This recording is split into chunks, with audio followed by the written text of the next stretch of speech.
ఈరోజు మనం తెలుసుకునే క్లాస్కి వచ్చేసరికి మృత్తికలు. మృత్తిక అంటే మట్టి.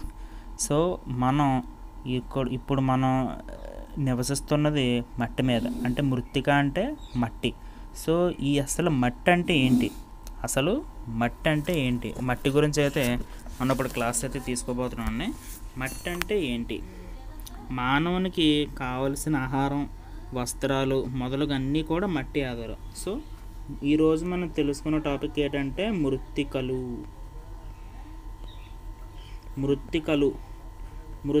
అంటే ఏంటంటే మట్టి. సో మట్టిని మృత్తిక అంటారు. అసలు మట్టి గురించి అయితే ఈరోజు తెలుసుకోవాలి. సో అసలు మృత్తిక అంటే ఏంటి, మృత్తికలో రకాలు అంటే మన మట్టిలో ఉండే రకాలు ఉంటాయి. కొన్ని ప్రాంతాల్లో కొన్ని పంటలు మాత్రం పండుతాయి, కొన్ని ప్రాంతాల్లో కొన్ని పంటలే పండుతాయి. ఉదాహరణ వచ్చేసరికి మనకి యాపిల్. సో ప్రతి ఒక్కరికి చాలా ఇష్టమైనది ఏంటంటే యాపిల్ అండి. ఈ యాపిల్ అనేది ఇండియాలో కేవలం సిమ్లా, ఉత్తరాఖండ్, హిమాచల్ ప్రదేశ్, కాశ్మీర్ సైడే బాగా పండుతుంది. సో మిగిలిన ఏ ప్రాంతాల్లో కూడా యాపిల్ పండదు. సో అక్కడున్న మట్టి స్వభావం బట్టి సో ఇలా పండుతాయి. కొన్ని ప్రాంతాల్లో మాత్రమే ఎక్కువగా కొన్ని పంటలే పండుతాయి, కొన్ని ప్రాంతాల్లో కొన్ని పంటలు పండవు. అంటే ఏంటంటే మట్టి స్వభావం బట్టి పంటలను పండుతాయి.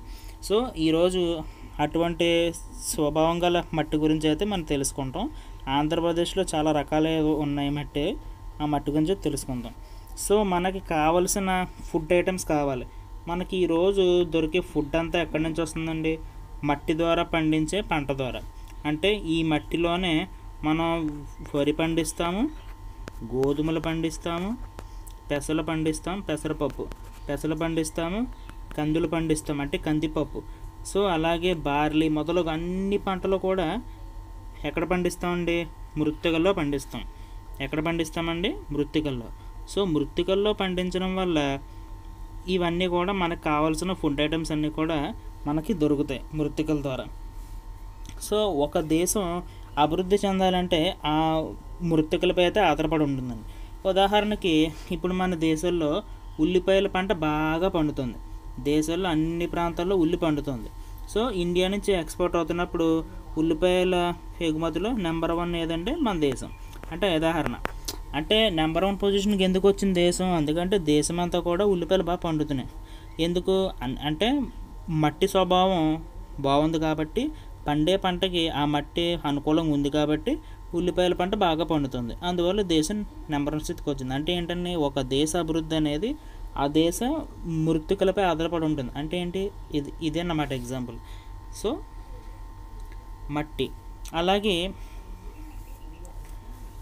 ఈ యొక్క శిలావరణ ఉపరితలంపై గల శిలలో వాతావరణంలో జరిగే భౌతిక రసాయనిక మార్పుల వల్ల శైథిల్యం చెందితే దాని నుంచి ఏర్పడిన పొర మృత్తికలు అంటారు. అసలు మృత్తిక అంటే ఏంటంటే శిలావరణ ఉపరితలం. ఇది భూపటలం, భూప్రావరం, భూకేంద్రమంలో ఉంటుంది. ఈ శిలావరణ ఉపరితలం మీద శిలలు అంటే పెద్ద పెద్ద కొండలు లాంటివి ఉంటాయి. ఇవి వాతావరణంలో జరిగే మార్పులు అంటే గాలులు వేయడము, ఈదురుగాలు వేయడము, తుఫాన్లు రావడం మొదలగు వాటి వల్ల ఇవి శైథిల్యం అంటే కొద్దిగా పగుళ్ళు ఏర్పడి మట్టిగా ఏర్పడి అవన్నీ ఏమవుతాయండి, కర్బన పోషకాలు కొన్ని రకాల సహజత్వంగా ఈ యొక్క మట్టి అనేది ఏర్పడి చిన్న ఒక పల్చటి పొరగా ఏర్పడుతుందండి. దాన్ని ఏమంటారంటే మృత్తికలు అంటారు. సో ఆంధ్రప్రదేశ్లో ఎటువంటి మృత్తికలు ఉన్నాయంటే పురాతనమైన నైస్ గ్రాసిటైడ్ అనే శిలా నిర్మాణంతో కూడిన మృత్తికలు ఉన్నాయండి. ఏమున్నాయంటే ఎటువంటి మృత్తికలు ఉన్నాయంటే ఆంధ్రప్రదేశ్లోనే నైస్ గ్రాసిటాయిడ్ అనే శిలా నిర్మాణంతో కలిగిన మృత్తికలు అయితే ఉన్నాయి. సో ఈ మృత్తికలు ఇవి మనకి 2 రకాలండి. ఇవి ఒకటి వచ్చేసరికి స్థానగమన మృత్తికలు. ఏంటండి స్థానగమన, 2 స్థానబద్ధ. స్థానగమన మృత్తికలు, స్థానబద్ధ మృత్తికలు. స్థానగమన మృత్తికలు అంటే భూమి మీద ఉన్న రాళ్ళు, అంటే భూమిపైన రాళ్ళు ఉంటాయండి. ఎటువంటి రాళ్ళు అండి? కొండలు ఉంటాయి కదా, కొండలు. తర్వాత ఏమో భూమి మీద ఉన్న కొండలు, అలాగే కొన్ని కొండలు పగుళ్ళు ఏర్పడి పగిలిపోతుంటాయి, వాటి నుంచి ఏర్పడిన రాళ్ళు. ఈ రాళ్ళన్నీ కూడా వాతావరణ ప్రభావం, అంటే దుమ్ము, ధూళి, గాలి మొదలగు వాతావరణం, ఈదురుగాలు వేయడం, నీరు తగలడం, రకరకాల వల్ల కొండలు పిండిగా మారిపోతాయండి. అంటే సహజంగా కొండలు అనేవి కొద్దిగా పగుళ్ళు ఏర్పడి రాళ్ళుగా మారుతాయి. ఆ రాళ్ళు అనేవి పిండిగా మారిపోతాయి. అలాగా ఏర్పడి మెత్తటి మట్టిగా మారుతాయండి. భూమి మీద ఉన్న రాళ్ళు పగిలి పిండిగా ఏర్పడి మెత్తటి మట్టిగా మారి ధూళి రూపంలో గాల్లో కొట్టుకుపోతాయండి. ఇప్పుడు ఉదాహరణ చూడండి, క్వారీకి వెళ్తున్నప్పుడు కొన్ని రాళ్ళు బద్దలు కొడుతూ ఉంటారు. ఆ రాళ్ళు ఏమవుతాయండి?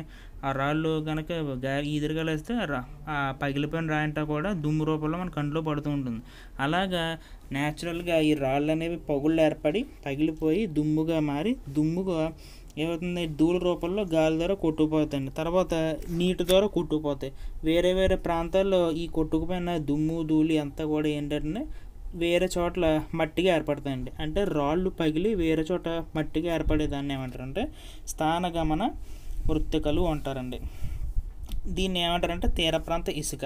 మనకి ఇసుక ఎలా ఏర్పడుతుందంటే ఈ రాళ్ళన్నీ పగిలి నీటి ద్వారా ప్రవాహం చెందడం, లేదా కొన్ని కొండల్లో కొన్ని ఈదురుగాల వల్ల కొండల పగుళ్ళు ఏర్పడడం, లేదా విపరీతమైన వర్షాల వల్ల కొండల పగుళ్ళు ఏర్పడడం లాంటివి కనుక జరిగితే ఈ కొండలు అనేవి పగుళ్ళు ఏర్పడి ఆ పగుళ్ళు రాళ్ళుగా మారి, రాళ్ళు కొద్దిగా పగుళ్ళు ఏర్పడి పిండిగా మారి ధూళి రూపంలో కొట్టుకుపోయి ఇసుక అనేది ఏర్పడుతుందండి.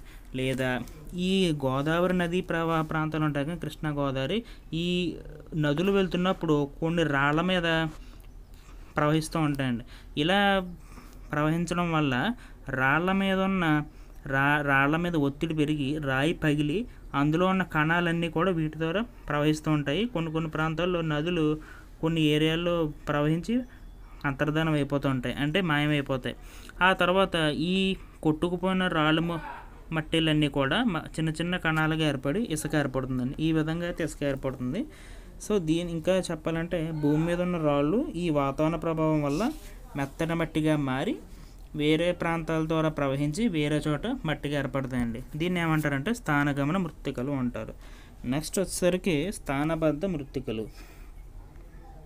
నెక్స్ట్ వన్ ఏంటండి? స్థానబద్ధ మృత్తికలు.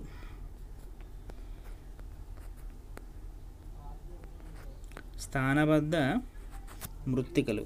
ఈ స్థానబద్ధ మృత్తికలు అంటే భూమి మీద ఉన్న రాళ్ళు ఏమవుతాయండి? భూమి మీద కొన్ని రాళ్ళు ఉంటాయండి. అంటే కొండలు పగిలడము, లేదా నదీ ప్రవాహాల వల్ల కొన్ని పెద్ద పెద్ద బండరాళ్ళు చిన్న చిన్న రాళ్ళుగా ఏర్పడము, కొన్ని కొండల ద్వారా నదీ ప్రవాహాల వల్ల కొండలు పగిలి అవి పెద్ద పెద్ద రాళ్ళన్నీ కూడా చిన్న చిన్న రాళ్ళుగా ఏర్పడేలాంటివి ఉంటాయండి.